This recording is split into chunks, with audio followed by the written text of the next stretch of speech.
Boa noite, igreja. Que alegria estarmos de novo aqui. Que bom que vocês não desistiram. Louvado seja o Senhor. Eu acho que se eu tirar isso aqui, vai ser melhor para vocês verem lá, né, os slides. Então, eu vou tirar só isso aqui. Obrigada, Lu. Hoje a Carol vai me ajudar com os slides, porque eu tenho problema com isso. Né, Caroline? Te agradeço, viu? E nós vamos retomar de onde a gente parou. Eu só gostaria, antes de fazer uma breve oração com vocês. Também me falaram, para de ficar andando, porque é da microfonia. Eu vou tentar seguir as orientações hoje. Mas vamos orar, para que o Senhor esteja aqui no nosso meio. Aliás, Ele já está, esse Pai amoroso já está aqui, desejoso de revelar o seu amor aos nossos corações de uma maneira ainda mais profunda. Pai, nós te louvamos, Pai amoroso, porque o Senhor nos presenteou com a sua presença santa nesse tempo que nos reunimos. E como a Lu falou, isso não é uma palestra, Senhor. Nós estamos aqui como igreja viva de Cristo, denunciando mentiras das trevas, porque a tua luz dissipa trevas, Pai. Então eu oro, Deus, como te pedimos na semana passada, ainda insistimos, faz com que o que não enxergue possa ver, o que não escuta possa ouvir, que as mentes possam entender, escamas caiam dos olhos, isso é sobrenatural, só o teu Espírito pode fazer isso, Senhor. Em nome de Jesus, nós pedimos que o Senhor seja livre no nosso meio, para convencer os nossos corações, porque já declaramos que somos guiados pelo Espírito da verdade, que nos guia toda a verdade. Já convidamos os teus anjos ministradores para estarem aqui no nosso meio. Cremos que o Senhor é um muro de fogo ao nosso redor. Tu és um escudo de proteção, nos livra do mal. Sabemos que a nossa guerra não é contra carne e sangue, Senhor. E por isso nos posicionamos como igreja de Cristo, debaixo das suas asas, sabendo que o nosso general vai à nossa frente. Te louvamos, Pai, pela revelação poderosa de que Tu és Senhor da vida nessa noite, de uma maneira tão profunda e maravilhosa aos nossos corações. Te agradecemos, Deus, porque nessa noite o Senhor muda destinos. Te agradecemos porque nessa noite armadilhas são desfeitas. Te agradecemos, Senhor, porque nessa noite mentiras são canceladas.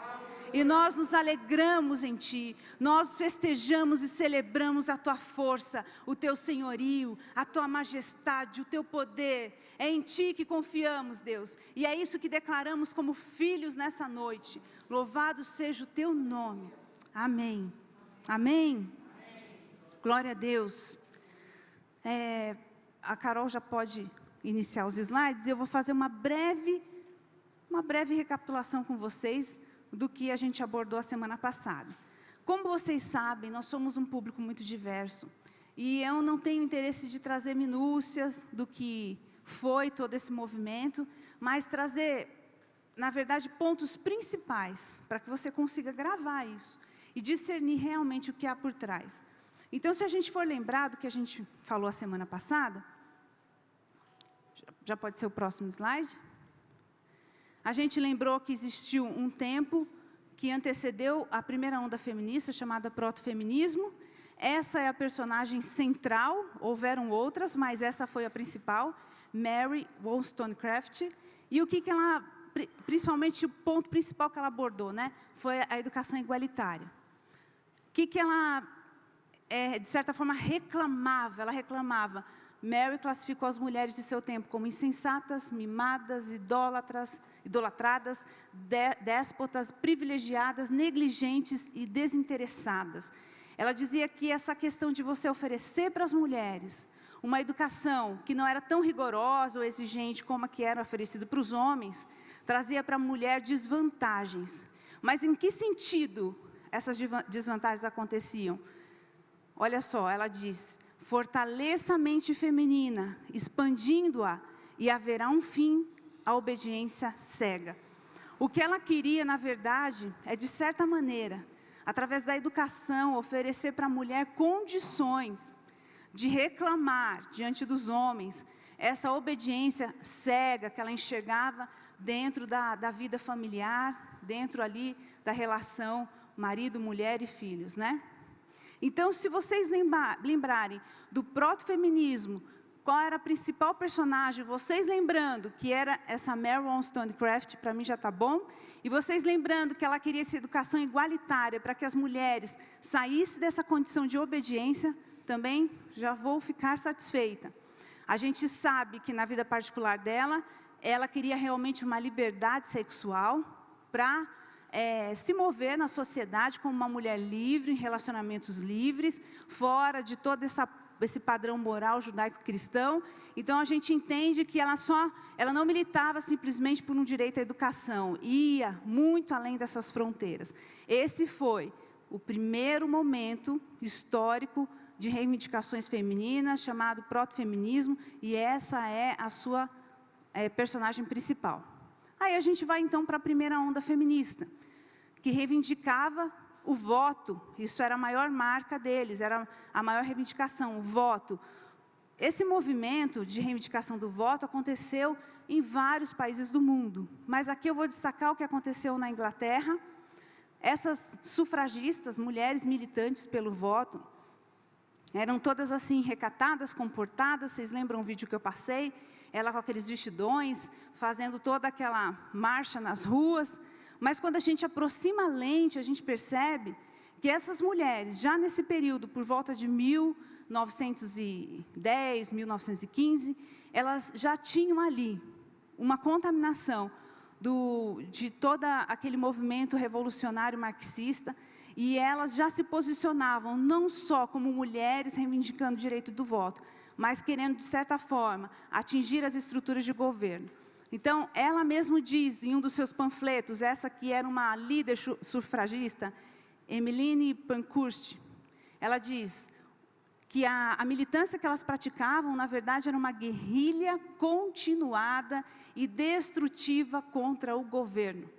Ou seja, ela tinha essa consciência de que todo aquele movimento que as mulheres estavam promovendo na Inglaterra não era apenas em relação ao direito do voto, mas ia muito além. Elas queriam realmente derrubar a estrutura de governo vigente. E aí a gente vê que essas sufragistas, elas eram vistas por essa sociedade como terroristas. Em maio de 1913, houve 52 ataques, incluindo 29 bombas e 15 incêndios no país. Vocês imaginam? Aquelas mulheres, né, todas parecendo donas de casa, comportadas, causando incêndios criminosos e destruindo, depedrando prédios públicos. Era essa a realidade das sufragistas. Ok? Aí a gente lembrou também, a gente viu também, o que acontecia nesse mesmo período na Rússia. A Rússia estava vivendo uma revolução. Houve a derrubada do poder dos czares, né? E a tomada ali do poder por todos aqueles militantes. E a Alexandra Kollontai estava vivendo historicamente nesse mesmo tempo. E a gente viu que ela reivindicava para as mulheres, diferente das sufragistas, uma liberdade sexual, que ia de confronto com toda a moral judaico-cristã, que já era vigente no planeta Terra inteiro, se a gente pode dizer assim. Ela ia contra toda essa moral judaico-cristã vigente. Então, as pautas dela eram a união livre, ou seja, as pessoas podem se relacionar de maneira livre, sem compromisso em nenhum momento, com várias pessoas ao mesmo tempo. Esse é o amor livre que eles chamam.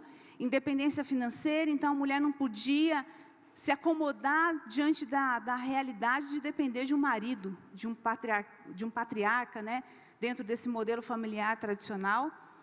Também a socialização das tarefas domésticas. Vocês se lembram que assim que houve a Revolução, eles implantaram aqueles bolsões de alimentação, eles implantaram dormitórios comunitários, creches comunitárias. Então, o Estado, ele se tornou a família. As mulheres, elas se alimentavam nesses bolsões, elas tinham que conviver, dormir nesses dormitórios, né? Os filhos ficavam ali sob os cuidados dessas creches. Só que isso não foi sustentado por muito tempo.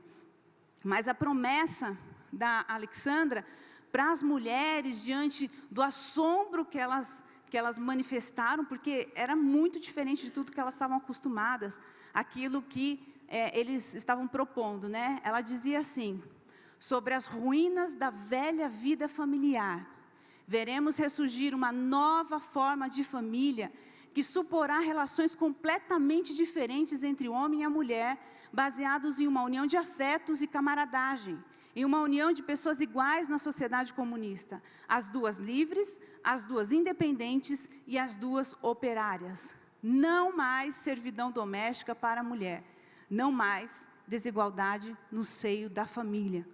Então, ela insistia com as mulheres. Dentro desse texto que ela escreveu em 1920, ela promete, né, para as mulheres, que as mulheres realmente iam passar a realmente ter uma vida. Não é mais ficar naqueles serviços desgastantes dentro de casa, cozinhando, limpando, cuidando dos filhos, lavando aquelas roupas. Não, agora o Estado ia realmente entregar para a mulher o direito que ela tinha, né, de ser independente, de trabalhar e não ficar escrava desses serviços. E dentro desse mesmo contexto, ela prometia, porque as mulheres, de uma maneira muito natural, iriam se preocupar com os filhos. E aí a Alexandra diz assim: tão pouco temam pelo futuro do vosso filho. Ele não conhecerá a fome nem o frio, não será desgraçado, não ficará abandonado à sua sorte, como acontecia na sociedade capitalista. Tão pronto ele chega ao mundo, o Estado dos trabalhadores, a sociedade comunista, assegurará ao filho e à mãe alimentação e cuidados solícitos. A pátria comunista alimentará, criará e educará o filho. E logo em seguida, no ano seguinte que ela escreveu isso, houve a maior fome russa, que matou, de 1921 a 1922, 5 milhões de pessoas. 5 milhões de pessoas morreram de fome. Como a gente está só recapitulando pontos, e a gente não vai entrar nessa questão aí da Revolução Russa, eu só gostaria que vocês entendessem. A Alexandra Kollontai reivindicava para a mulher uma liberdade sexual. E a pauta dela era que, se a mulher conseguisse essa liberdade sexual, ela ia ser livre da opressão do patriarca, tá? E aconteceu essa revolução, todas essas liberdades permearam essa sociedade. Vocês se lembram, houve um caos assombroso, a ponto do governo ter que voltar atrás, diante da desordem jamais vista que aconteceu na Rússia nesse tempo, inclusive essa fome que matou 5 milhões de pessoas. Agora nós vamos entrar no aborto. A gente saiu da primeira onda ainda? Não necessariamente, porque eu deixei para a gente falar hoje sobre um personagem muito importante nessa questão do aborto e que se manifestou ainda na primeira onda. Ela levantava a pauta do aborto como a principal, né, a missão da sua vida. Essa mulher é a Margaret Sanger. Mais ou menos ali por volta de 1915, quando as sufragistas estavam em Londres, pleiteando através daquela rebelião, né, daquela anarquia, o direito a voto, e a gente sabia que era muito além disso.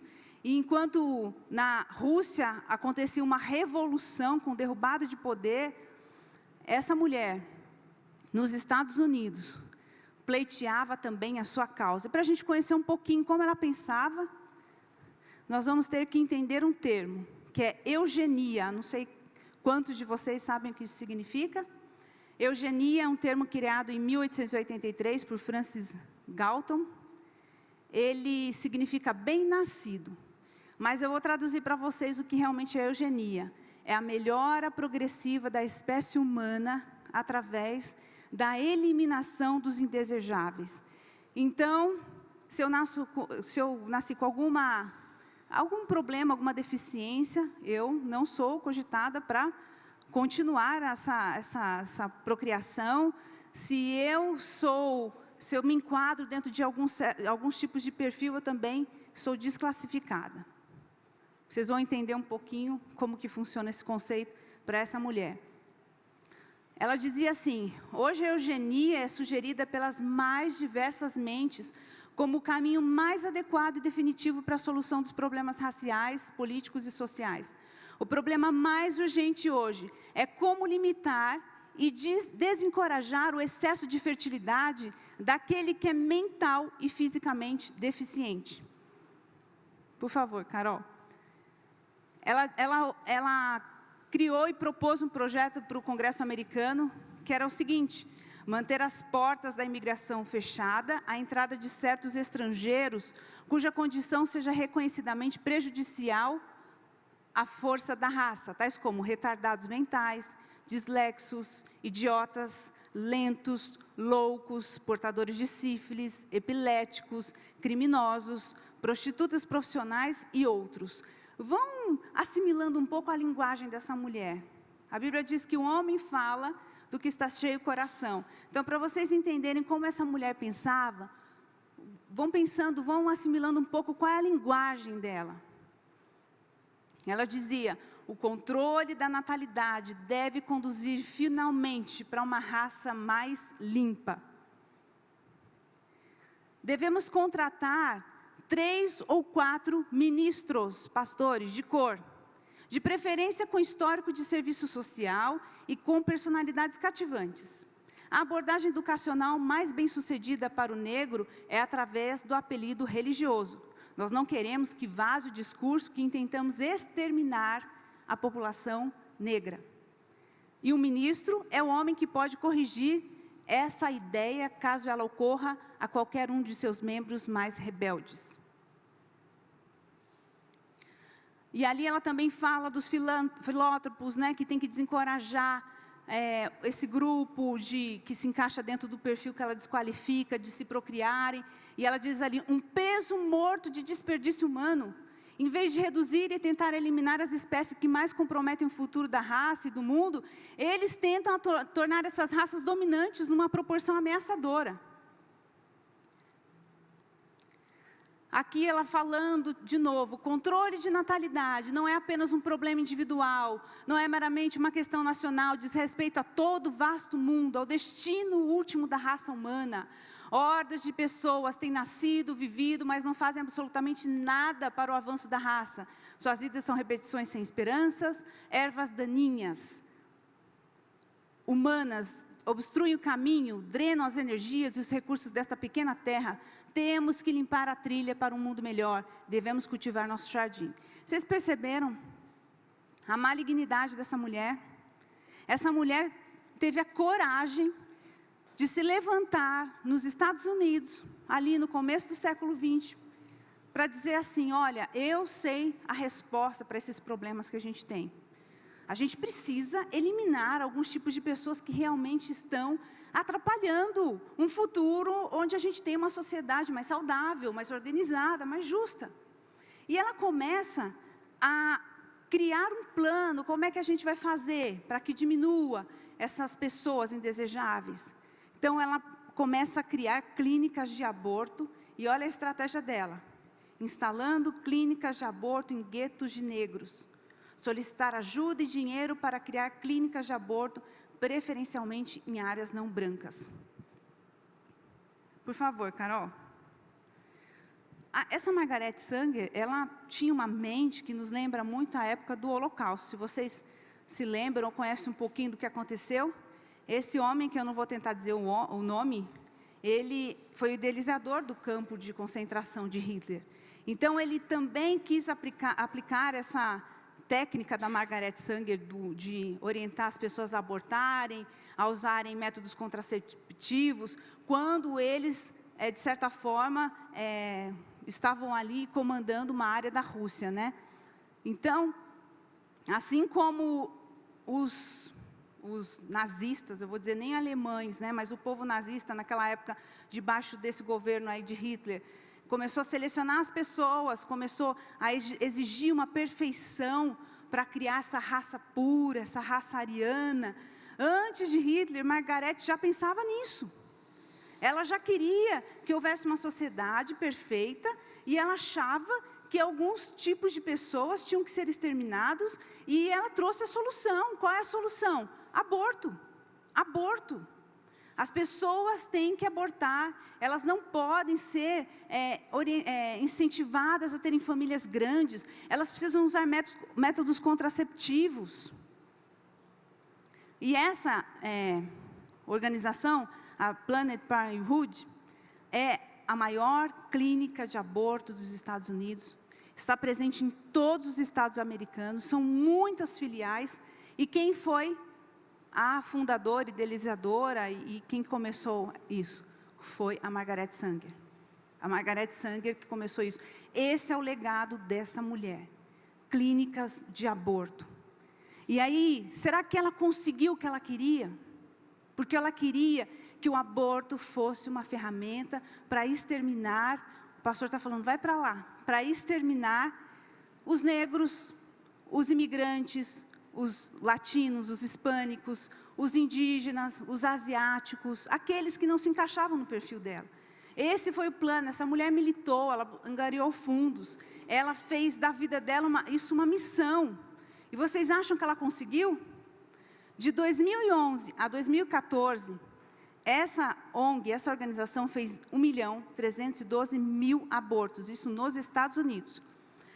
E ofereceu mais de 1.300.000 kits de contracepção de emergência. Isto é, abortos farmacológicos, aqueles que de repente a pessoa começa no primeiro estágio a fazer em casa mesmo. Apesar dessa ONG declarar-se como uma organização sem fins lucrativos, seu orçamento no biênio 2014-2015 foi de 1 bilhão, não é milhão, é 1 bilhão e 300 milhões de dólares, tá? Tenta colocar isso na nossa realidade real e pensar no orçamento dessa ONG. Dessa montanha de dinheiro, 554 milhões de dólares saíram dos cofres públicos, sustentado muitas vezes por cristãos a favor da vida. E aí vamos entender se aquele plano maquiavélico de destruir os hispânicos, os negros, os asiáticos, os indígenas, se deu certo. Vamos ver. Cerca de 80% das suas clínicas abortistas se encontram em bairros negros e hispânicos. Nos Estados Unidos, hoje, mais negros morrem de aborto do que a soma de AIDS, acidentes de carros, crimes, câncer e doenças cardíacas. Um bebê negro americano tem 3,75 vezes mais chance de ser abortado que um bebê branco. A cada 3 bebês negros nos Estados Unidos, 2 serão abortados. Por que eu comecei falando do aborto, denunciando essa mulher e os seus planos maquiavélicos? Não pense você que aborto é direito.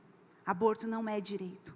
Aborto é uma trama infernal contra a vida. E ela tem propósito e destino. Então, o total de abortos estimados por raça e etnia de 65 até 2018, lembrando que 65 foi aquela época onde houve muita revolução sexual, contra a cultura, movimento de contra a cultura, mudanças de algumas leis dentro da nação americana. E dali começa, de uma maneira mais forte, a prática do aborto. Então a gente tem branco, não hispânico, olha lá, 28.900.000 abortos, 14% da população americana. Vocês têm que entender que, por mais que o número de brancos abortados seja maior ali, na verdade, a proporção em relação à população é menor. Negro não hispânico, 18.700.000, 42% da população atual. Hispânico, 9.200.000, 15% da população atual. Outro, asiático, indígena, 3.500.000, 15% da população atual. Então, os Estados Unidos, durante esse período, que eu não contei quantos anos são, 65 até 2018, eles tiveram, dados oficiais, 60.500.000 abortos no solo americano. Sangue de inocentes derramado. Isso tudo são estatísticas dessa plataforma digital. Lá tem arquivos, eles cruzam informações e dados de vários departamentos para chegar a essas conclusões. Então, para a gente ter uma ideia do estrago do aborto. Primeira Guerra Mundial, ela ceifou 19 milhões de mortos. A Segunda Guerra Mundial, 50 milhões de mortos. E o aborto? O aborto, 46 a 55 milhões de mortos todo ano. Todo ano. Todo ano. Aproximadamente 126 mil abortos todos os dias no mundo. Todos os dias no mundo. A Rússia, o país da Alexandra Kollontai, que exigia a liberdade sexual, aquela revolução sexual para as mulheres, toda aquela mudança dentro da família, dos padrões morais, vocês se lembram? E prometia que o Estado ia cuidar dos seus filhos, que o Estado ia cuidar da mulher. Pois é, a Rússia tem o maior número de aborto por mulher em idade fértil no mundo, entre 15 e 44 anos, com cerca de 1.300.000 abortos realizados por ano, o que equivale a 53 abortos para cada 1.000 mulheres. E isso, olha só, eu tirei isso aqui da Wikipédia e eu coloquei para vocês verem a piada. Olha o que a Wikipédia diz. E isso se deve ao fato de que no país há pouco ou nenhum nível de educação sexual, resultado de um conservadorismo extremo. Vocês estão vendo isso? Porque vocês sabem que a mídia tem dono, né? Então, o que eles estão dizendo assim, que a culpa dos abortos lá na Rússia não é do que foi feito lá no passado, daquela revolução sexual, de toda aquela mudança nos padrões morais da sociedade, não. Isso aqui é reflexo do conservadorismo. Não é assustador isso? Parece piada. E aí eu resolvi, dentro daquela plataforma, somar o número de abortos que as russas fizeram de 1920 até 2019. 215 milhões, 260.311 abortos. Qual é a população do Brasil hoje? 211, né? Eu vi esses dias, 211, ou seja, mais de uma nação brasileira abortada. Vocês acham que essa terra está debaixo de uma maldição ou não? Com tanto sangue derramado? Por favor, Carol. Vou mostrar um vídeo agora para vocês. Queria que, por favor, apagassem a luz.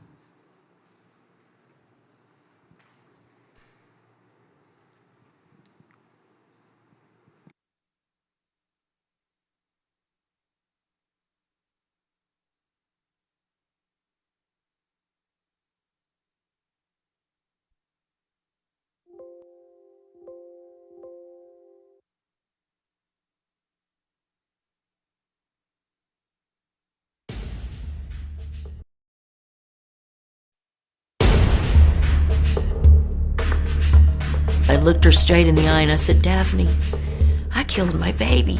He said, you have two choices. You either get out or you get an abortion. I thought that a baby would mess up my life and he would marry me with a child. We went into the schools with sex education programs that we knew would increase the sexual activity and therefore the pregnancy rate.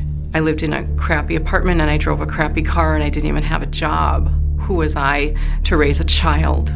As the nurse was performing the ultrasound, I watched her and she was looking at my baby on the monitor. And I asked her, I said, can I see my baby? And she took the monitor literally with her hands and turned it away from me. And I turned to look at the screen and thought, that looks like a baby. Well, she got very upset and yelled at me and said, turn around, don't you dare look at that. I did not believe that it was a baby inside of me at the time. I was told it was a blob of tissue. They explained it to me that it was a blob, that it wasn't anything yet. But I needed to have this abortion as soon as possible before this blob of tissue turns into a baby. And she told me that it wasn't even a baby yet, that it was just a clump of cells. This is the pregnancy experts saying, there it is, you're pregnant. And then grab her by the bony part of the elbow and squeeze. Do you have your money? Can you do it today? You write your check for $300 and all your problems are solved. Wish somebody told me what really happens. I bought the lie. I now know she didn't show me my baby. She just showed me a dot on the screen so that I would go through with the abortion. When he finished abortion number 1, he ran across the hall. He didn't stop to do a surgical scrub. He did not stop to do operative notes. He went across the hall, changed his gloves, and started abortion number 2. And a very motherly type woman put her arm around me and walked me down the hallway towards the room.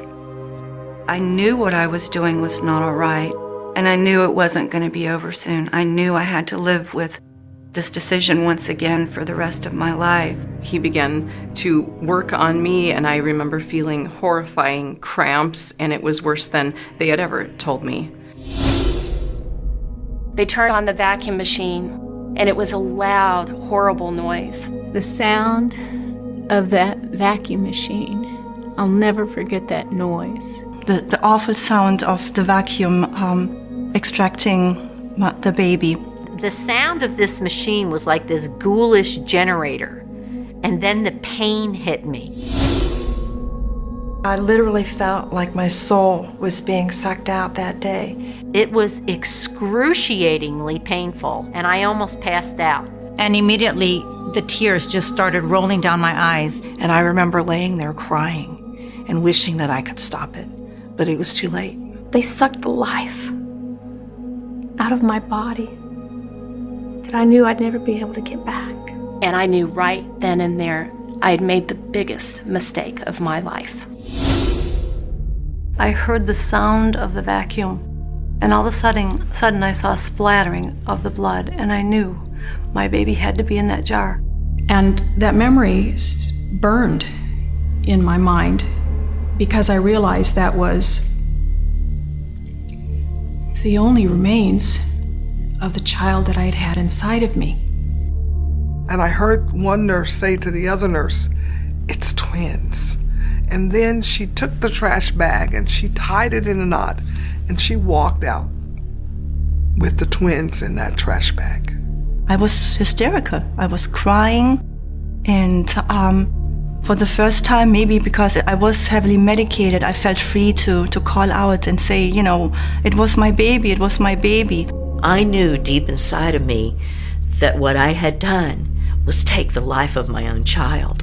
That opened my eyes to what abortion really was, and I knew that when I walked out of that abortion facility that day that I would never have anything to do with abortion ever again.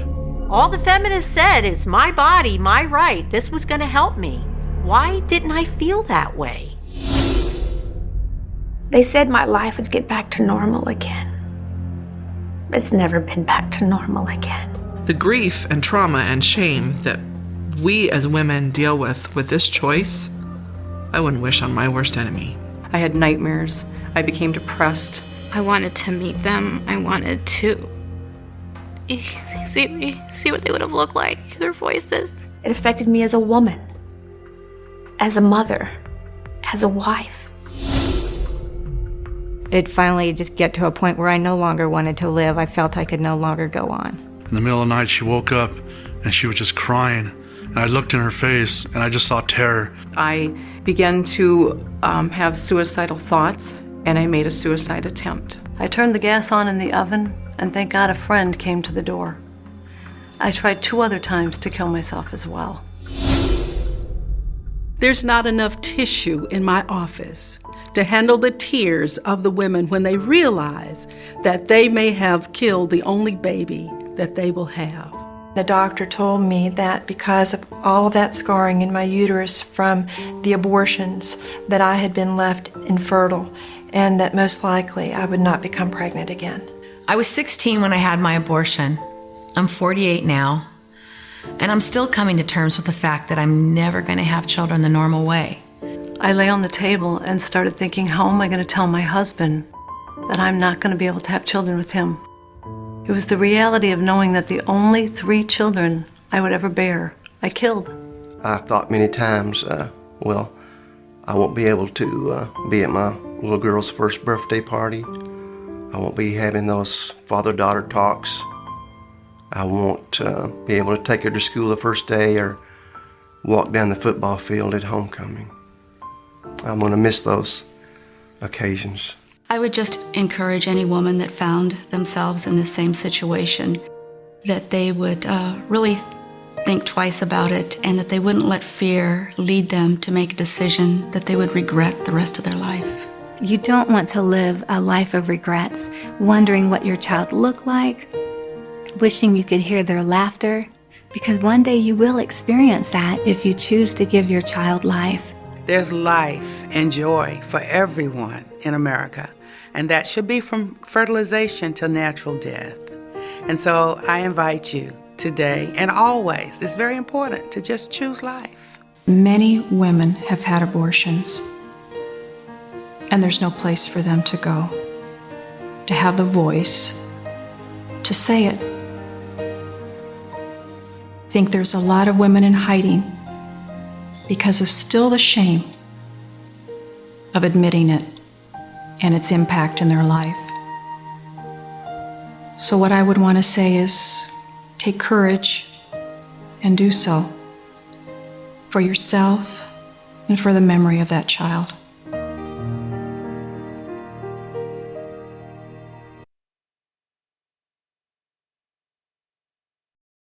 Essas mulheres que passaram por isso, como elas se sentiram depois?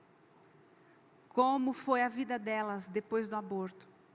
E o que essas testemunharam é que elas sentiram vontade de morrer, sofreram depressão, tiveram muitas vezes que lidar com a esterilidade, né, a esterilização que o aborto provocou. A tristeza, né, o trauma de toda aquela situação de ver o próprio filho sendo recolhido num saco de lixo, de terem que carregar durante toda a vida o pesadelo, né, de viverem as consequências do que fizeram. Então, antes da gente romantizar o aborto como um direito, como donas do próprio corpo, como alguém que celebra algum tipo de independência, de poder, de sucesso, de empoderamento, que a gente entenda que o aborto não é de forma alguma algo romântico, que ele não é lindo. Essa é a realidade do aborto. Essa é a realidade do aborto. Quantas mulheres são mortas no momento em que estão abortando, por complicações, por infecções? Quantas mulheres? E a gente tem que entender que isso é uma máquina de morte. Tem um propósito assumidamente declarado na história, que é eliminar os indesejáveis. Sempre foi assim. Os promotores do aborto hoje no mundo, eles têm suas famílias, eles não abortam, vocês verão isso mais para frente. Paralelo a isso que Margaret Sanger está promovendo nos Estados Unidos, viajando por toda a Europa, paralelo a isso, a gente tem a família Rockefeller, dona ali de um império muito poderoso. Eles estavam vivendo esse acúmulo de riqueza no auge da Revolução Industrial. E o Rockefeller, de certa forma, começou a se preocupar. Ele viveu naquelas situações de uma pandemia global, que foi a gripe espanhola. Aí depois, no mesmas circunstâncias, a Primeira Guerra Mundial. E isso deixou um rastro de grande destruição, muitas doenças, a questão das condições sanitárias, propagando todo tipo de doença, de miséria. Então, a gente vê os Rockefeller se organizando e tentando, de alguma forma, através da sua riqueza, socorrer e reparar esses danos causados na sociedade. Então, a gente vê que, em certo momento, o pastor Frederick Gates, acho que é assim que se diz, ele, junto do John Rockefeller, começou a incentivá-lo a fazer a filantropia, né, de alguma forma aplicar o seu dinheiro para ajudar o próximo. A primeira coisa que ocorreu desse relacionamento, dessa amizade, foi essa escola superior, que era vinculada à Igreja Batista, né, em Chicago. E, posteriormente, em 1913, eles fundaram a Fundação Rockefeller. Estou mostrando aqui para vocês, mais ou menos ali o prédio, onde a instalação da Fundação Rockefeller está até hoje, em Nova York. Depois disso, houve a Segunda Guerra Mundial, e aí, dentro daquele contexto de revolução cultural, da contracultura, de todos aqueles movimentos, aquela militância toda, Kingsley Davis, ele publica numa revista, né, que para que a gente conseguisse mudar toda essa estrutura social, essa questão da família, todo esse padrão moral, Não adiantava só falar para a mulher usar anticoncepcional, não adiantava só falar para ela optar pelo aborto, algo mais precisava ser feito. Então ele dizia, requer um trabalho de mudança da própria estrutura da sociedade para que as mulheres não queiram mais ter filhos. Porque as mulheres, elas poderiam usar o contraceptivo, mas a hora que elas resolvessem ter filhos, elas teriam.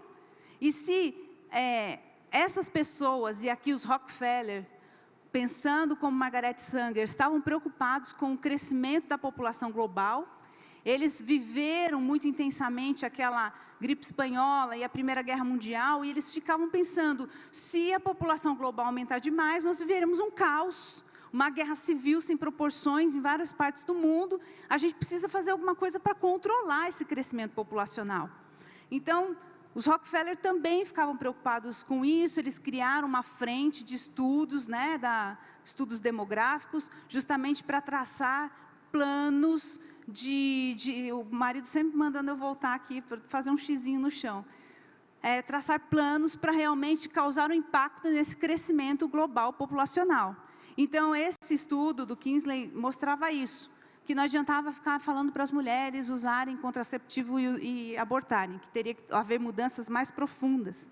Então, o que ele disse? Alterar a estrutura da família, o papel das mulheres no mundo do trabalho e as próprias normas sexuais, e não proteger a família e a observância das normas familiares.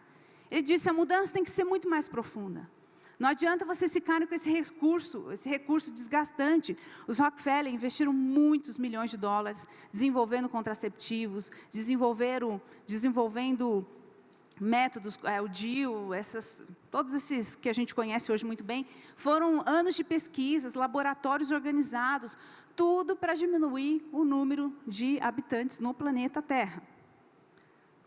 E aí a gente vê lá na frente, uma aluna desse Kingsley Davis, que estudava muito isso, que é a Adrienne German, que já no Rockefeller terceiro já, ela convenceu a instituição dos Rockefeller, de que essa mudança precisaria ser, mudando o pensamento das mulheres a respeito da maternidade.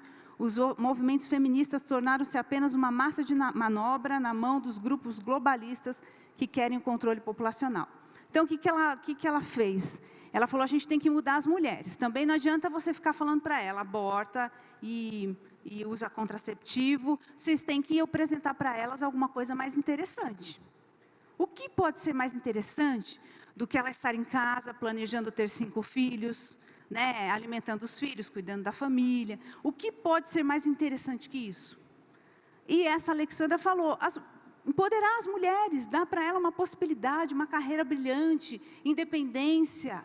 Essas mulheres vão viver algo que elas não imaginavam que poderiam viver. Então começou a ser traçado a partir daí um plano de arrancar as mulheres do seio da família, de arrancar a mulher dessa estrutura familiar tradicional e apontar para ela um outro caminho. Porque para ela abortar, ela teria que ter algo interessante para escolher, como por exemplo a carreira.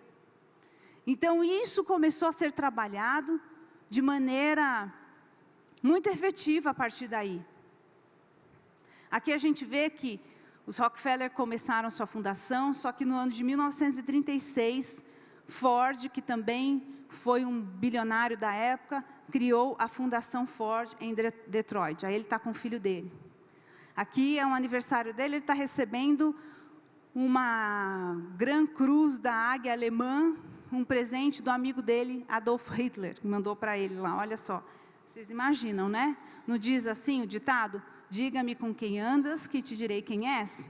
Então, em 1946, com a morte do Henry Ford, olha o que aconteceu.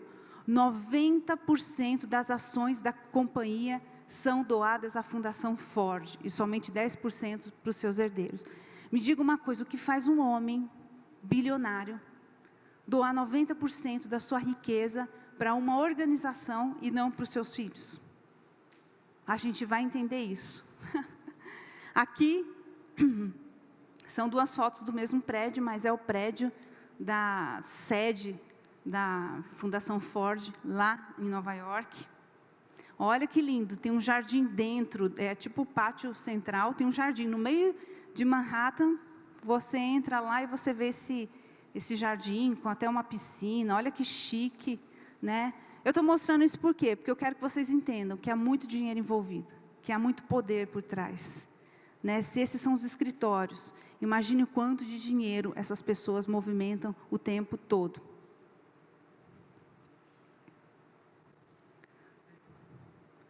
Pode continuar, Carol. Então, a Ford, só para vocês entenderem, dentro ali das suas páginas, vocês podem ver todas as pautas que essa fundação defende. E lá está dizendo o seguinte: acreditamos que a justiça de gênero e a justiça reprodutiva são essenciais para alcançar a igualdade para todas as pessoas. Entenda uma coisa: há toda uma nova linguagem desenvolvida para que você entenda os conceitos de maneira ambígua. Então, para que você não se assuste, eles não vão logo dizer para você, pensando a respeito do seu direito de abortar. Não é assim que eles falam. Primeiro eles falam termos mais interessantes, como justiça de gênero, justiça reprodutiva, né? Igualdade, direitos. Você entendeu? Para que você se sinta defendida, para que você se sinta protegida, para que pareça que alguém representada, para que você se sinta justificada diante das justiças que há aí. Então, você tem que entender esse plano perverso, né? Ele sempre envolve camuflar a verdade, para que você acredite, né? Então, eles dizem a capacidade de escolher se quer ter um filho e quando, dar à luz com segurança. É claro que eles vão falar assim, tá, vamos supor que você queira. Aí eles vêm com essa conversinha, não, dar à luz a segurança, criar os filhos em um ambiente saudável e próspero, fundamental para as oportunidades, liberdades e igualdade das mulheres. Então, sempre eles vão camuflar o real interesse deles. A Planned Parenthood, por exemplo, eles dizem que eles fazem acompanhamento obstétrico, né? Assim, eles vão fazer lá todo o pré-natal, se a mulher quiser ter o filho, que eles vão fazer os exames, por exemplo, ultrassom de mama, essas coisas todas que a mulher precisa. Mas, na verdade, eles não fazem isso. Isso não é nem 3% das receitas que eles movimentam.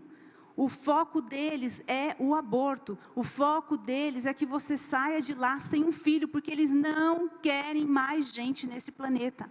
Há poderosos que estão pagando para que isso aconteça há mais de um século.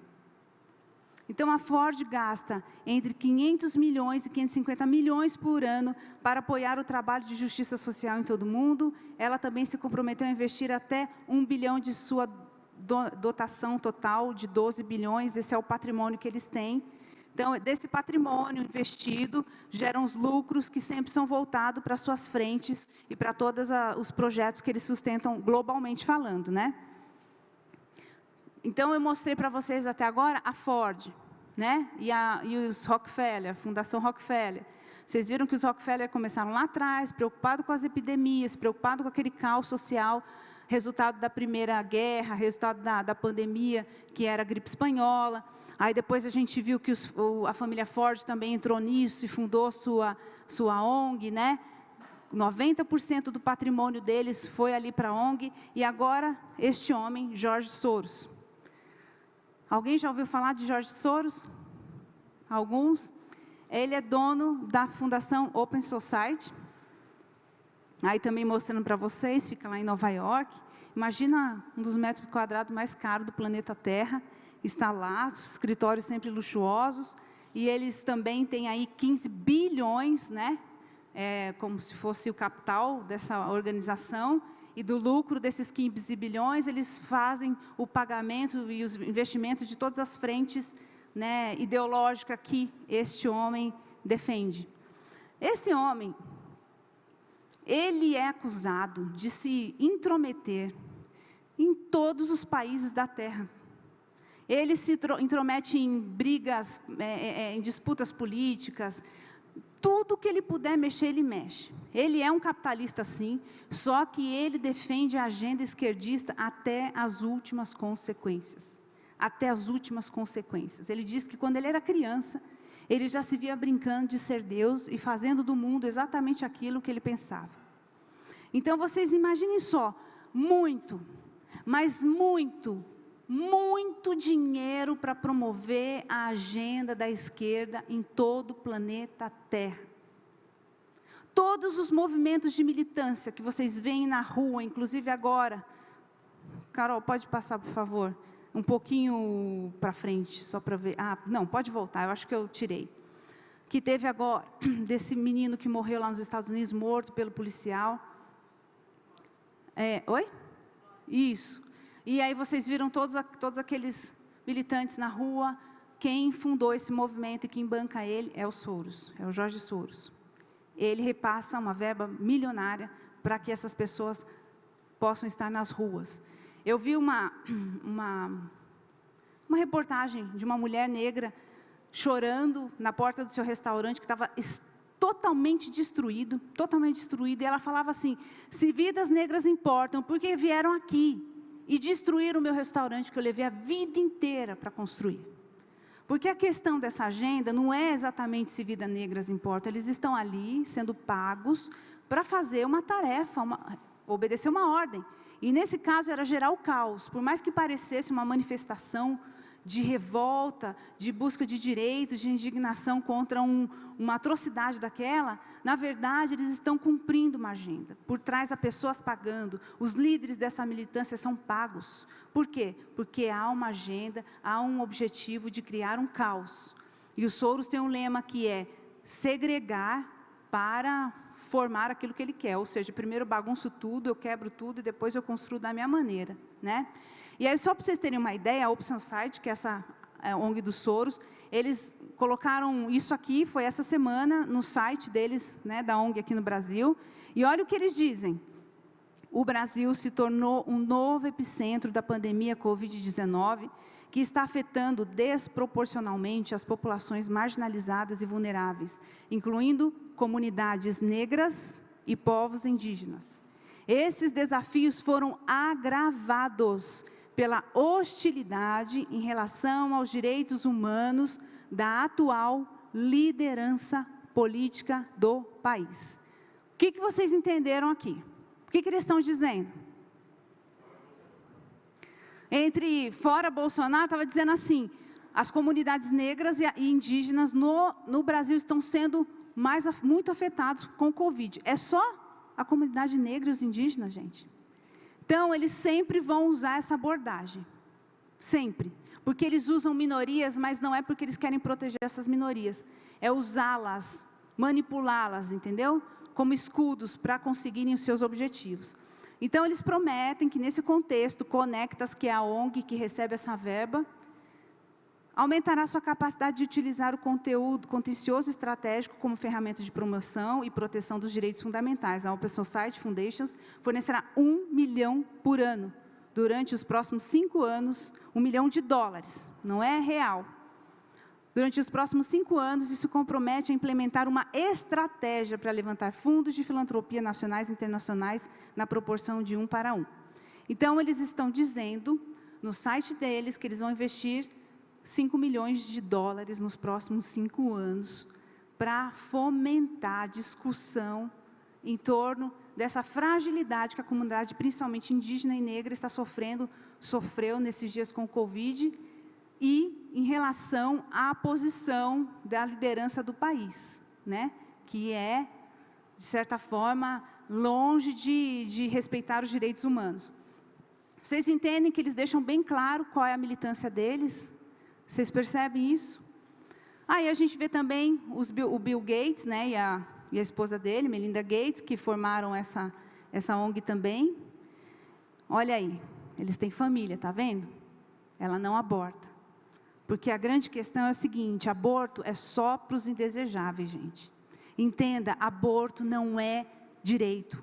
Aborto é uma estratégia maligna dessa gente poderosa, de roubar o seu direito. Eles não querem pobre, eu, você, indígena, mestiço, negro, eles não querem os indesejáveis. Isso parece uma lenda, uma coisa tão feia, parece uma teoria da conspiração, mas muito dinheiro tem sido investido por causa disso, com esse objetivo, Faz mais de um século que há trabalhos, teses, cursos universitários voltados para isso, para o controle demográfico, controle da população. Como que se resolve isso? Esses homens, eles investem tantos milhões em discursos ideológicos e eles deixam a população pobre e vulnerável. Vai lá ver. Quanto dessas ONGs poderosíssimas, bilionárias, realmente está construindo moradia para os desabrigados? Vai lá ver quantos realmente hospitais existem, né, com todo tipo de exame, ajuda para a saúde da mulher, que de fato não estão promovendo o aborto. Vai ver. Quanto eles estão realmente oferecendo uma educação gratuita, quantas escolas eles poderiam construir, né, em países subdesenvolvidos, na própria América Latina, e que nunca foi feito. O que eles fazem, claro, é mascarar as coisas. Você vai ver lá a bolsa de estudo, claro que vai ver. Você vai ver uma ajuda ali para o saneamento básico no fim do mundo, na Conchinchina, você vai ver isso, é claro. Mas a pauta deles, e isso o Soros deixa bem claro, é essa construção política. Eles querem um planeta Terra. São 9 horas, o pastor está avisando. Eu vou fechar aqui esse primeiro bloco. Eles querem realmente que o mundo seja construído como eles planejaram. E se a gente não entender que o aborto é um golpe contra os nossos direitos, que é um golpe terrível contra a família, a gente vai continuar acreditando que isso é um direito, que isso é legítimo, né? Eu nem entrei ainda no discurso bíblico de que nós não temos poder, não é assim que funciona. Eu tenho um corpo, mas o meu corpo é um, o corpo do bebê é outro. A gente nem entrou nesse discurso ainda, só estou querendo te dizer que as pessoas que mais incentivaram essa pauta no último século são pessoas que descartavam uma grande massa da população, considerando essa massa indesejável. Ok? Então eu vou parar agora, porque a gente tem uma cantininha lá, você pode ir no banheiro, e aí depois a gente volta. Então, só para fechar essa parte das ONGs internacionais, é muito dinheiro envolvido, é muito dinheiro. E hoje, infelizmente, as grandes ONGs, as fundações internacionais, elas defendem ideologias, elas defendem a construção de uma política global, né, de uma comunidade global que atenda aos interesses deles. Então, só para finalizar aqui, que eu estava falando sobre a ONG do Bill Gates e da sua esposa, aqui eles se comprometem, olha, a levar anticoncepcionais de alta qualidade para mais de 120 milhões de mulheres e meninas nos países mais pobres, até 2020, está lá no site deles. Então, vocês vão ver sempre que essa questão da contracepção, do aborto, é muito voltada para aqueles que eles consideram desejáveis, os mais pobres, né? Os latinos, os deficientes, os negros, os asiáticos, os indígenas, ok? Até aí a gente conseguiu entender mais ou menos o raciocínio?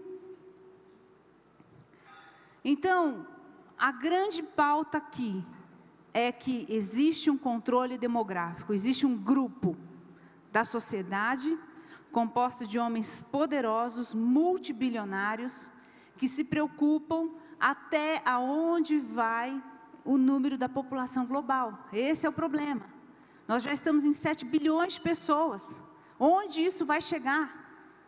E eles não querem, apesar de todo o seu dinheiro, de todo o seu poder, ficarem reféns das circunstâncias. Eles se sentem, de alguma maneira,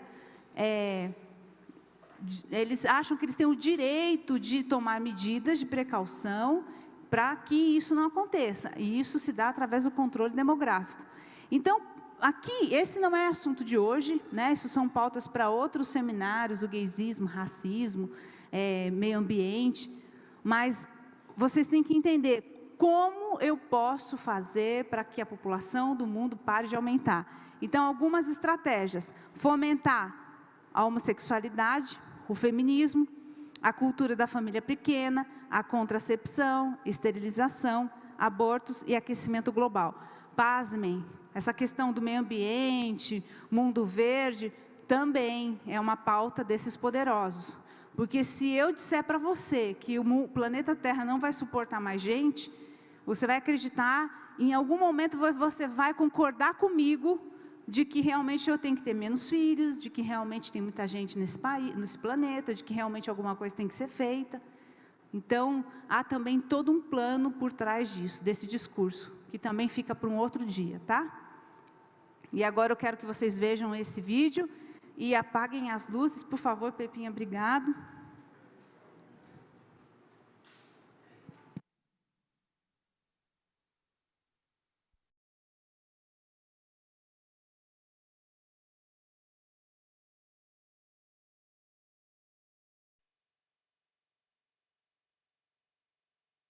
Good morning. My name is Gianna Jessen, and I would like to thank you so much for the opportunity to testify here today. My biological mother was 7.5 months pregnant when she went to a Planned Parenthood and was advised, and they advised her to have a late-term saline abortion. This method of abortion burns the baby inside and out, blinding and suffocating the child, who is then born dead, usually within 24 hours. And there should be a photo there. Yes, this is what I survived. Instead of dying, after 18 hours of being burned in my mother's womb, I was delivered alive in an abortion clinic in Los Angeles on April the 6th, 1977. You can see a photo as well of my medical records. My medical records state, born alive during saline abortion, 6 a.m. Victory. Thankfully, the abortionist was not at work yet. Had he been there, he would have ended my life with strangulation, suffocation, or leaving me there to die. Instead, a nurse called an ambulance, and I was rushed to a hospital. Doctors did not expect me to live. I did. I was later diagnosed with cerebral palsy, which was caused by a lack of oxygen to my brain while surviving an abortion. I was never supposed to hold up my head or walk. I do. And cerebral palsy, ladies and gentlemen, is a tremendous gift to me. I was eventually placed in foster care and later adopted. And hear me clearly, I forgive my biological mother. Within the first year after my birth, I was used as an expert witness in a case where an abortionist had been caught strangling a child to death after being born alive. Margaret Sanger, the founder of Planned Parenthood, said the following: "The most merciful thing that a large family does to one of its infant members is to kill it." Planned Parenthood is not ashamed of what they have done or continue to do, but we will have to give an account as a nation before God for our apathy and for the murder of over 50 million children in the womb. Every time we falter in courage as individuals and fail to confront this evil, I wonder how many lives have been lost in our silence while we make sure we are lauded among men and that we don't offend anyone. How many children have died and been dismembered and their parts sold for our ego, our convenience, and our promiscuity? How many Lamborghinis were purchased with the blood of innocent children? The blood that cries to the Lord from the ground, like that of the blood of Abel. Not one of them, ladies and gentlemen, is forgotten by him. I would ask Planned Parenthood the following questions. 38 years later, I would ask them these questions. If abortion is about women's rights, then what were mine? You continuously use the argument, if the baby is disabled, we need to terminate the pregnancy, as if you can determine the quality of someone's life. Is my life less valuable due to my cerebral palsy? You have failed in your arrogance and greed to see one thing. It is often from the weakest among us that we learn wisdom. Something sorely lacking in our nation today, and it is both our folly and our shame that blinds us to the beauty of adversity. Planned Parenthood uses deception, the manipulation of language, and slogans such as a woman's right to choose to achieve their monetary aims. I will illustrate how well they employ this technique with the following quote. The receptivity of the masses is very limited. Their intelligence is small, but their power of forgetting is enormous. In consequence of these facts, all effective propaganda must be limited to a very few points and must harp on these in slogans until the last member of the public understands what you want him to understand by your slogan. Adolf Hitler. We often hear that if Planned Parenthood were to be defunded, there would be a health crisis among women without the services they provide. This is absolutely false. Pregnancy resource centers are located nationwide as an option for the woman in crisis. All of their services are free and confidential.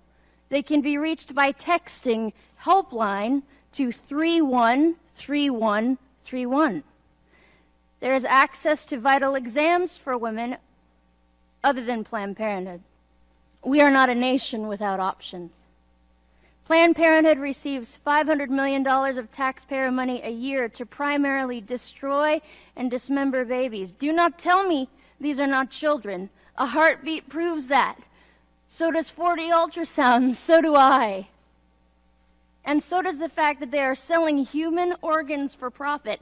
Do not tell me this is only a women's issue. It takes both a man and a woman to create a child.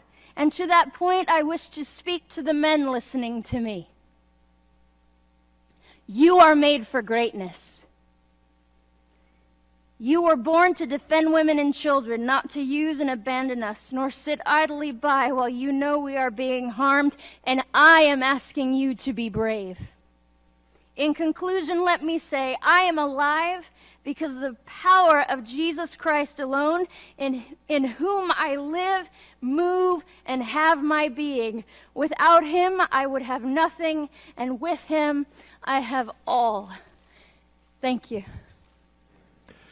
Thank you, Ms. Jessen, for that compelling testimony.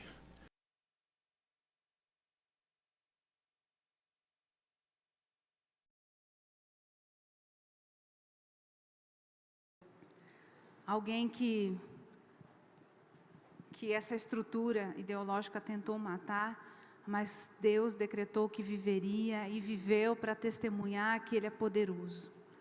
Então isso nos faz pensar como nós temos, como cristãos, condições de determinar se uma vida é importante ou não, de determinar quem deve nascer ou não.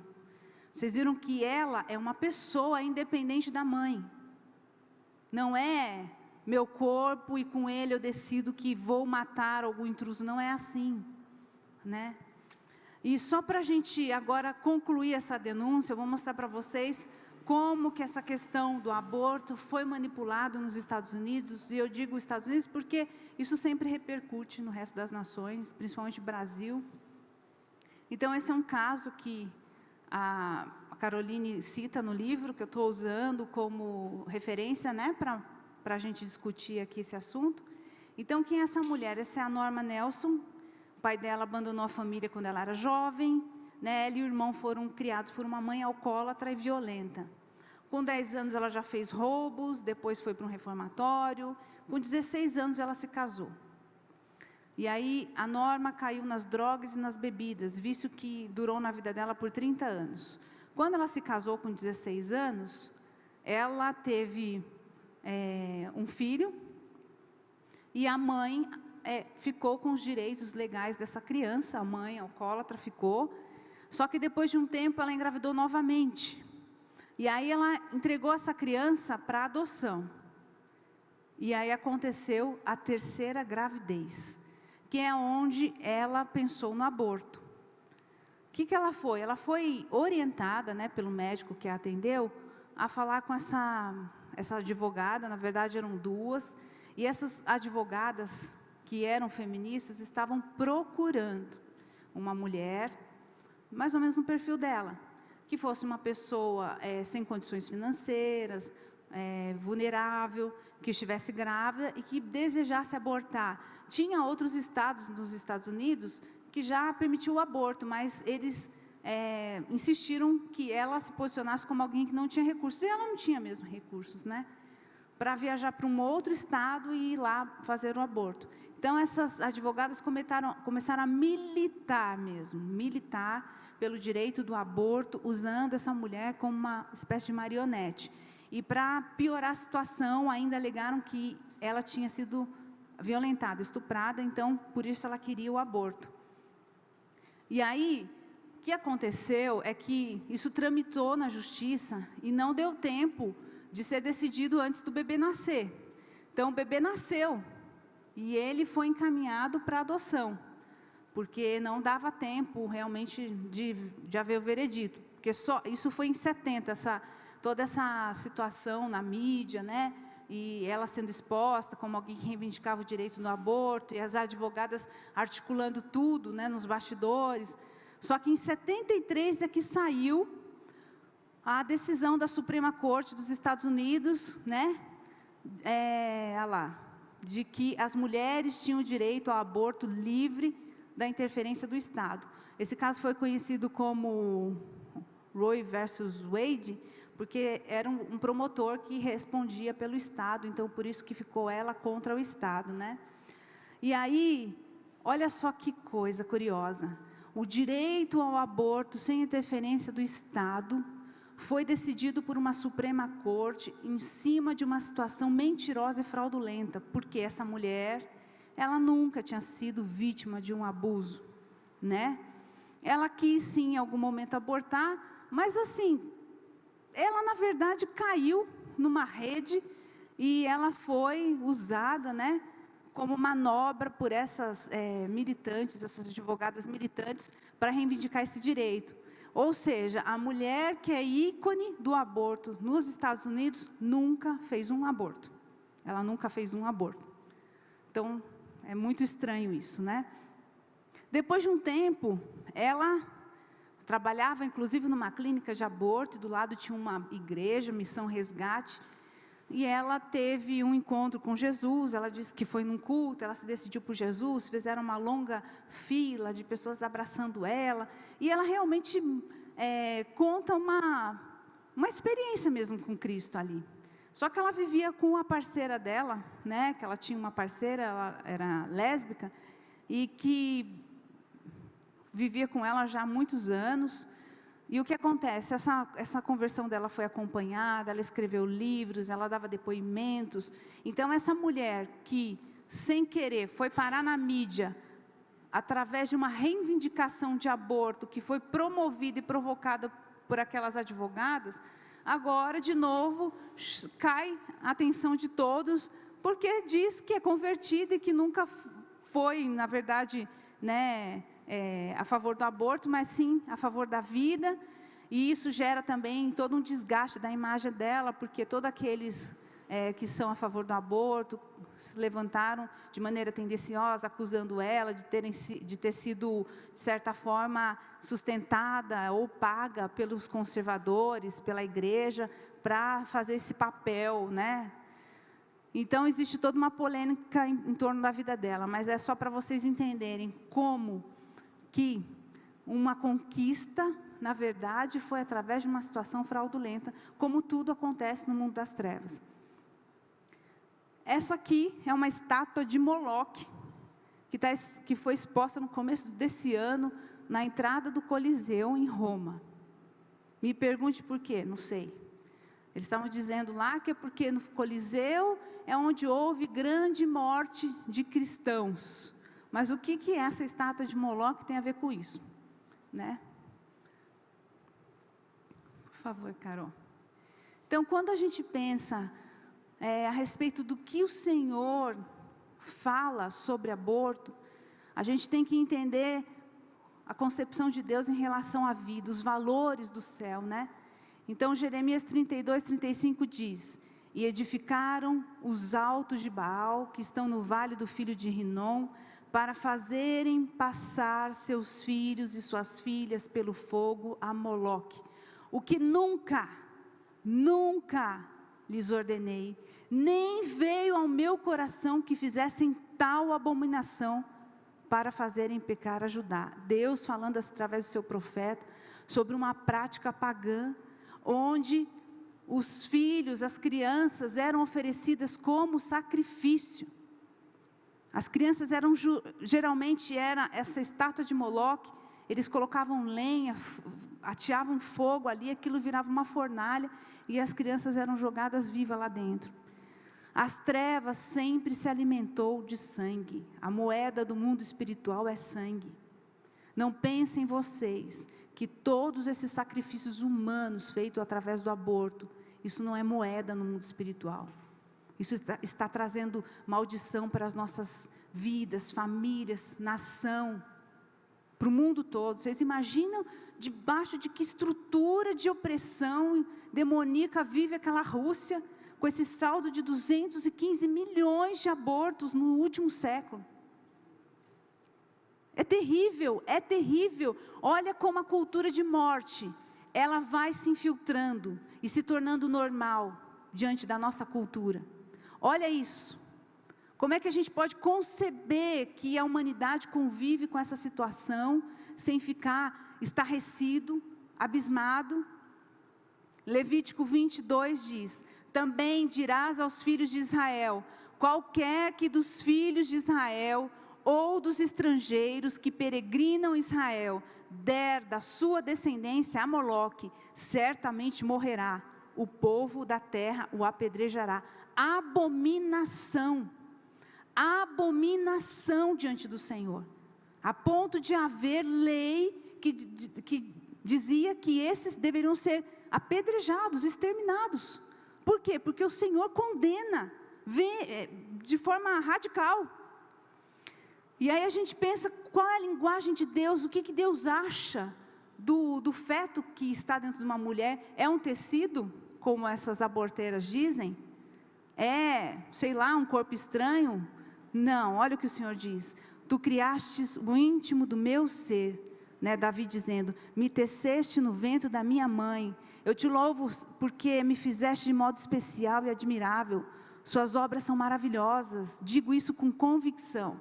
Meus ossos não estavam escondidos de ti, quando em secreto fui formado e entretecido como nas profundezas da terra.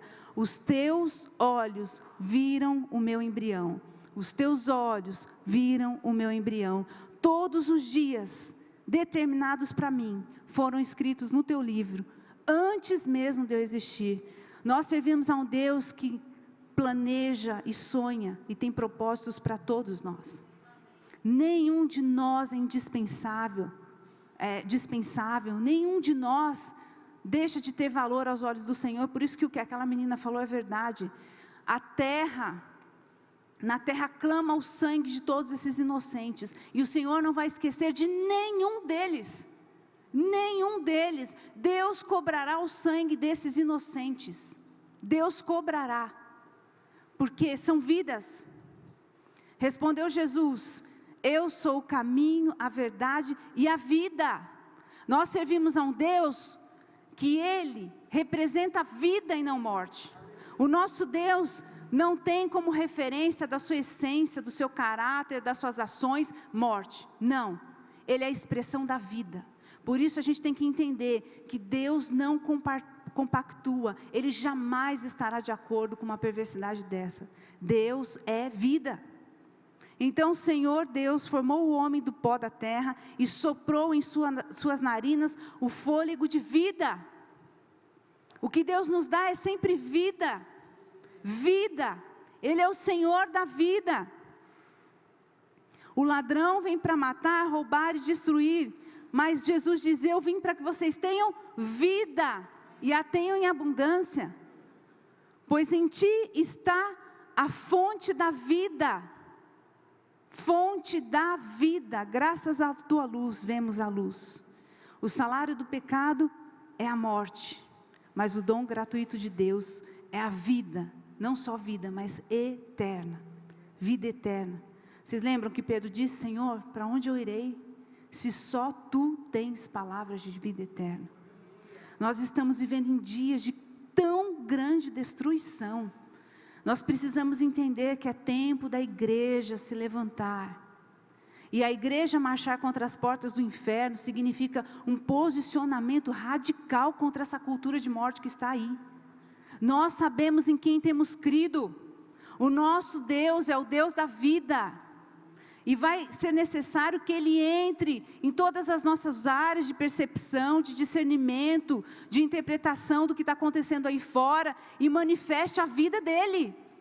Nós não podemos compactuar com isso que está aí fora. Ele é vida. E olha o que a Bíblia diz. Quem comete pecado é do diabo, porque o diabo peca desde o princípio. Mas para isto o Filho de Deus se manifestou. Quero que vocês todos falem comigo. Para que o Filho de Deus se manifestou? Para desfazer as obras do diabo. Aleluia. Nós, Igreja de Cristo, estamos aqui na terra para continuar isso, desfazer as obras do diabo, desfazer as obras do diabo. Todo o trabalho que o inferno tem para bolar suas artimanhas, suas perversidades, seus crimes de morte, nós como igreja temos que se levantar e derrubar as portas do inferno, derrubar essas estruturas. É para isso que Jesus se revelou, e nós como filhos continuamos isso. Lucas diz: e naqueles dias, levantando-se Maria, foi apressada às montanhas, a uma cidade de Judá, entrou em casa de Zacarias e saudou a Isabel. E aconteceu que, ao ouvir Isabel a saudação de Maria, o tecido saltou no ventre? A mancha saltou no ventre? Não, a criancinha saltou no ventre. Isabel foi cheia do Espírito Santo e exclamou com grande voz e disse: bendito és tu entre as mulheres e bendito o fruto do seu ventre.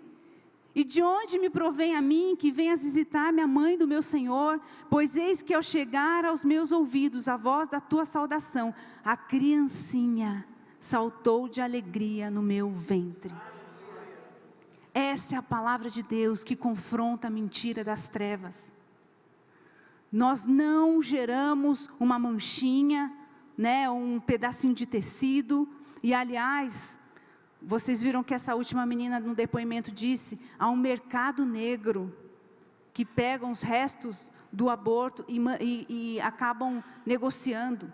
Os tecidos, os órgãos, tudo isso é negociado para fazer todo tipo de coisa que você imaginar, desde rituais satânicos até cremes, até todo tipo de coisa. Isso é o que essa sociedade corrompida pelas trevas tem feito. Isso é a sociedade sem Deus, que tem dito para Deus: não precisamos de você, não queremos que você interfira na nossa maneira de viver, nos diga como viver. É isso. E aí a palavra de Deus nos lembra dizendo: não é uma mancha, não é um pedaço de tecido, é uma criancinha, porque antes que você fosse formado no ventre da sua mãe, eu te destinei às nações. Eu já tinha escrito a sua história. Essa é a igreja de Cristo. Nós precisamos nos levantar como nunca antes para dizer a verdade, para ser luz em meio às trevas, contra toda essa mentira, contra todas essas maquinações de morte. Amém? Esse é o último vídeo? Olha, glória a Deus.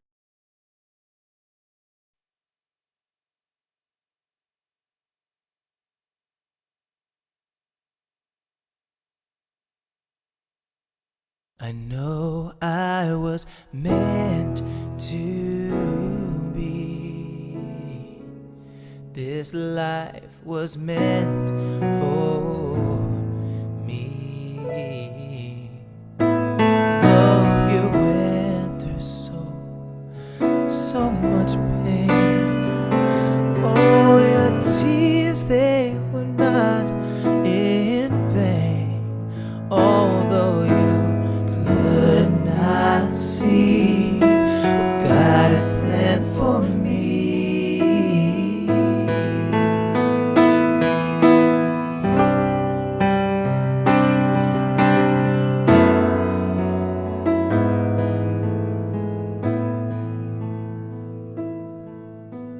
God meant for me to be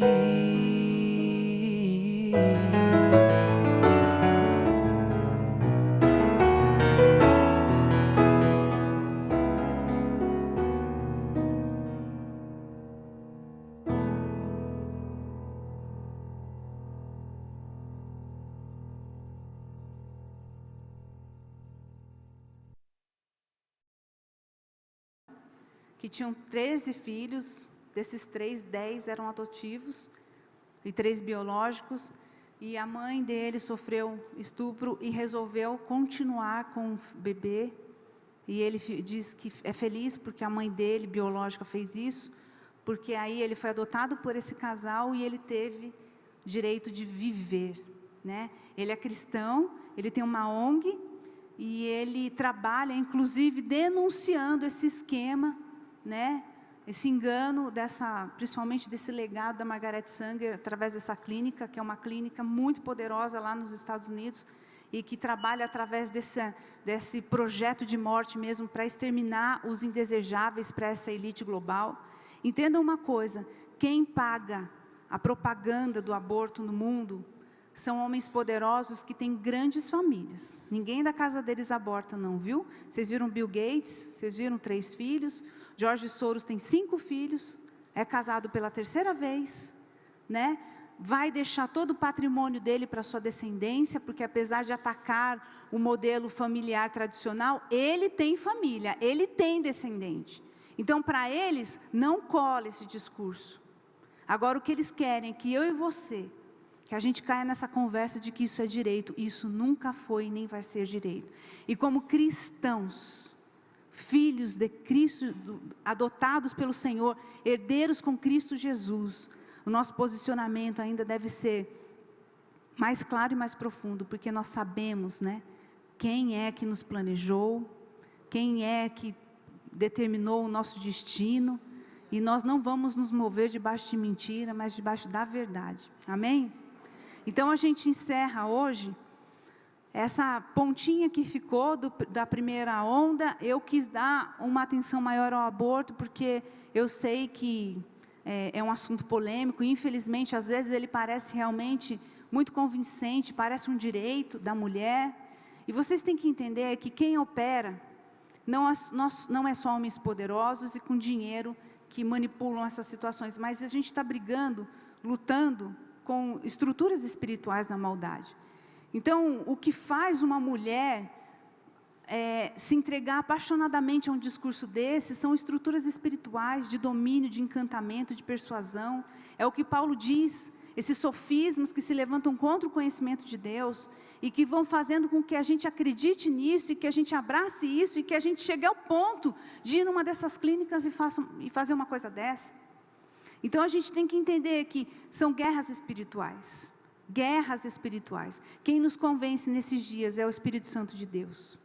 Nós temos que estar conscientes, ter essa consciência e amar essas pessoas que vão defender essas bandeiras. O Senhor quer esclarecer o meu e o seu coração para que a gente seja instrumento nas mãos de Deus, para que essa multidão de mulheres escravizadas debaixo do engano sejam livres em Cristo Jesus.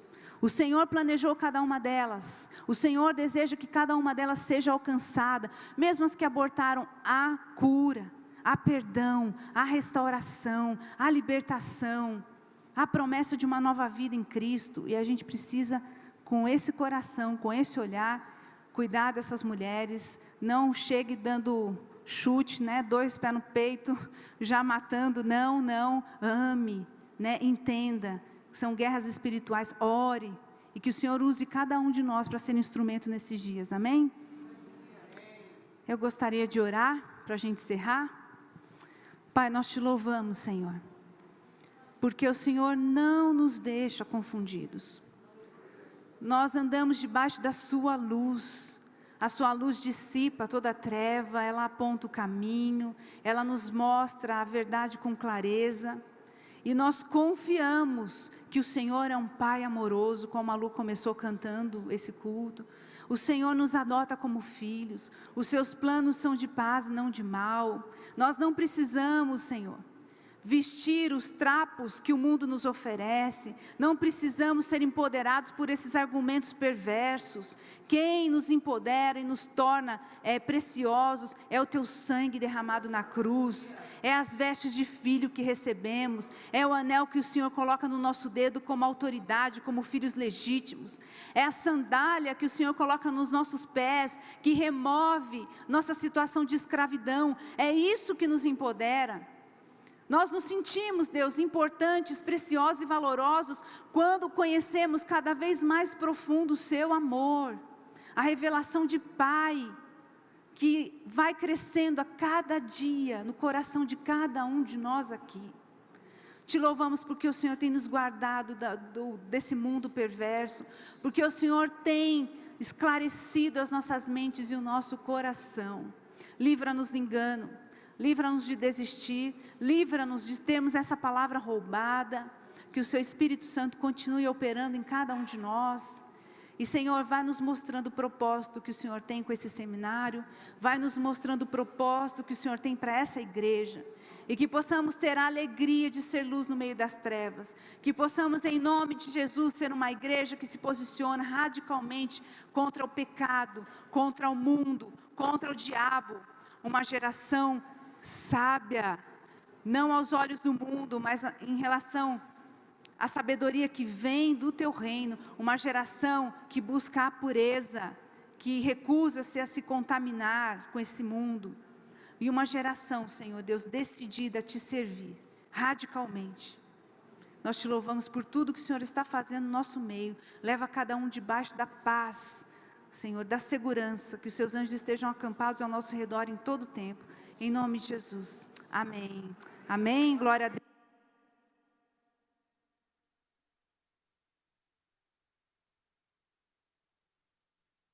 Perguntei para o pastor se ele queria falar alguma coisa, já que a gente está aprendendo. Não quer falar nada. Então que Deus nos leve em paz, amém? Em nome de Jesus.